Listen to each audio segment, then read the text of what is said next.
Welcome back sa part 2 kung paano namin ginawa yung dragon head costume. Actually, props lang siya eh. Props siya or part siya ng costume na ginagawa ng ating kapatid sa pananampalataya at sa business. And again, this is a commissioned dragon head para sa costume. And nung una, dahil nga sharp yung mga edges niya, kailangan natin i-prepare yung EVA foam through heat gun, and then saka natin siya kikinisin gamit yung Dremel tool. Ayun, Dremel or rotary tool. So parang lilihain natin siya para maging smooth yung mga edges, yung mga transition, yung mga overlapping na rubber para mas maging maganda at maayos yung itsura niya compared to sliced lang at cut na rubbers.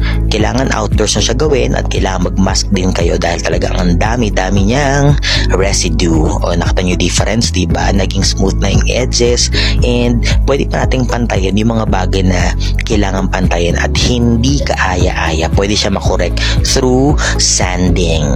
And pagkatapos nyo siyang isand, kailangan din i-heat gun nyo siya. Tapos himas-himasin nyo ng konti, pindot-pindot nyo ng konti para mas smooth pa yung edges.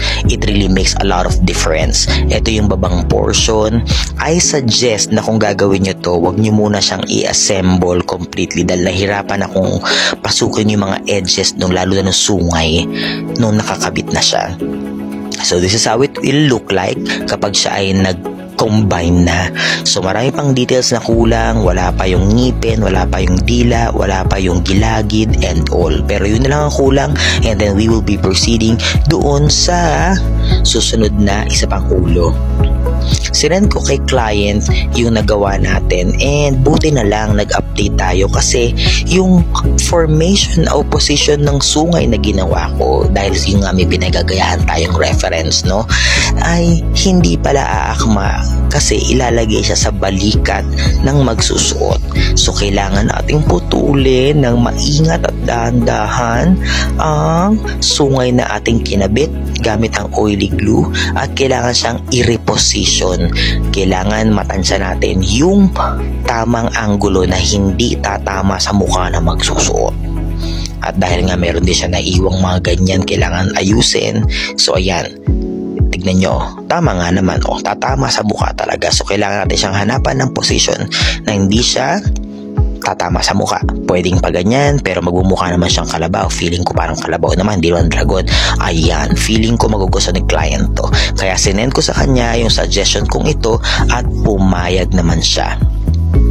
At dahil nga sa part na to, kulang pa ng dila, ng dragon, at saka yung ngipin, yung gilagid, yung panga, kailangan gawin na natin siya para mas maging mabilis na ang proseso. And again, instead of changing your blade, bili na lang kayo nito yung panghasa ng mga kutsilyo para yung blade nyo ng X-Acto knife, even yung box cutter, ihasa nyo na lang every time kasi mga ilang slice lang, ilang gamit lang sa rubber slices, pumupurla siya agad. But with the use of yung panghasa natin, mas nagiging matulis at hindi ka na kailangang bumili ng blade. Sa pagpa-pattern, you just have to be flexible kasi minsan yung pattern hindi talaga siya perfect. Kailangan bawasan, kailangan dagdagan. You just have to make sure na ready ka sa changes na ganoon. Gumamit din tayo ng iba-ibang millimeters ng rubber slice para magkaroon ng dimension at magkaroon siya ng tamang thickness. Gamit ang ating oily glue, i-assemble na natin siya. Meron din pala kaming Facebook page. Yes, puntaan nyo kami sa FB N1LA. Search nyo lang. Marami na nag-i-inquire ngayon for Darna and Mulawin. So feeling ko, yun yung mga magiging laman ng ating mga next content. May Mulawin na kami dati pero binenta ko kasi. Even yung Darna, binenta ko na kasi kailangan din nung bumili. Dahil malayo sila, binenta na natin. Mahirap nga naman yung ibabalik pa. Mahal din ang shipping. Kahit shoulder nila, binili na nila kasi almost the same. Opportunity na rin para gumawa tayo ng bago. Gamit ang mga bagong technique na natutunan natin mula sa ating mga idol sa paggagawa ng costume. dito pala, nagkamali ako at change ko yung thickness ng dila kasi yung unang ginawa ko ay medyo parang manipis nung nilapat ko siya. So I decided to create a new one using a thicker EVA foam. Ayan, mas bet ko to.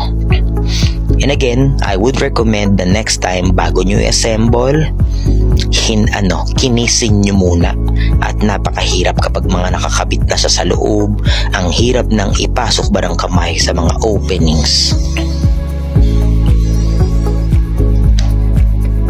Sa reference video na pinagayaan ko ng Dragon na to, dalawa yung dila na magkapatong para magkaroon siya ng texture at saka ng 3D effect. Kaya ginaya din natin siya. Gagawa din ako nito yung para sa amin na soon.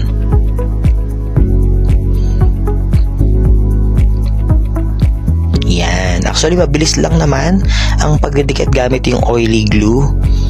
Kaso nga lang minsan hassle din pag pumatak sa kamay. Kaya kailangan maingat at kung sakali man, pwede mo naman tanggalin. Ininit ko siya and then sinape ko siya ng ganito kasi yung nasa ilalim ng dila natin, parang litid, meron din si Dragon noon. So, yon. And medyo curvy siya kaya kailangan i-pattern ko din doon. At kapag lumamig na siya, nakuha niya na yung shape, it's time to assemble.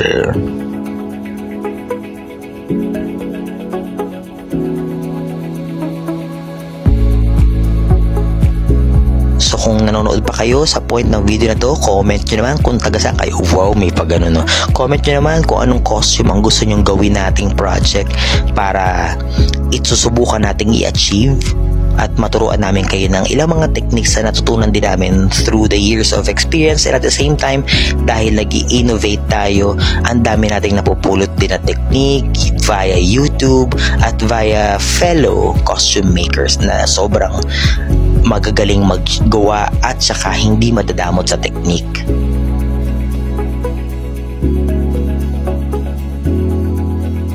So medyo mahirap tong part na to kasi kailangan we have to make sure na lahat ng parts nakadikit and dapat lalapat ng maayos. So at least mga 10 seconds i-hold mo lang yung rubber to rubber gamit yung oily glue and then after that, nakadikit na siya. You don't need to worry about it. Actually, ang hirap niyan tanggalin kapag nagkamali. Kaya kailangan maingat din talaga. Dito ako medyo nahirapan din. Nag-struggle ako nung kinakabit ko na yung mga ulo, yung mga panga kasi medyo kahit na maayos man yung pagpapattern, talagang minsan hindi talaga siya papantay. And ito yung napagkasunduan namin ni client. Maraming salamat, Ses, na tinanggap niya yung suggestion ko. And ito rin yung nakita namin pinakamagandang paraan to retain the shape and yung itsurang dragon niya na hindi siya magbabago. And at the same time, again, iniingatan namin hindi tumakip at tumama sa mukha na magusot dahil itong dragon na to, this will go onto the shoulders of the model or kung sino man yung magusot. Kaya kailangan we have to make sure na maging komportable rin siya. At dahil nakabit na natin ang ulo, ay ang mga sungay, ayan na siya, nabubuo na natin siya, nakaka-happy. It's time to mark kung saan natin siya pagkakabitin.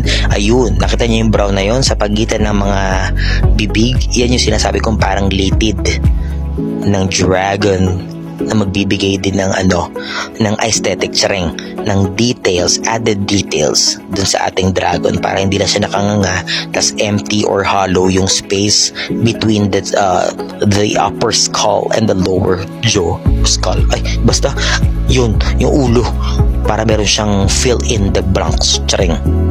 I have been doing costumes with my jowa for almost 8 years na, pero siya before us pa at bago pa yung mga XXX niya, charing, talagang gumagawa na siya ng costumes. Ngayon, ang dagdag ko lang sa business namin yung mga mas malikot pa na ideas at saka kung paano pa mas magiging matibay ang aming mga costume at maging kakaiba. So, mas mahilig ako sa mga ganito, yung mga challenging na mga costumes na parang puzzle ang dating. Anyways, this is part 2. Abangan nyo po yung part 3 which is priming and coating na ng pintura. Malapit matapos. Salamat. See you again sa susunod na video. Bye-bye!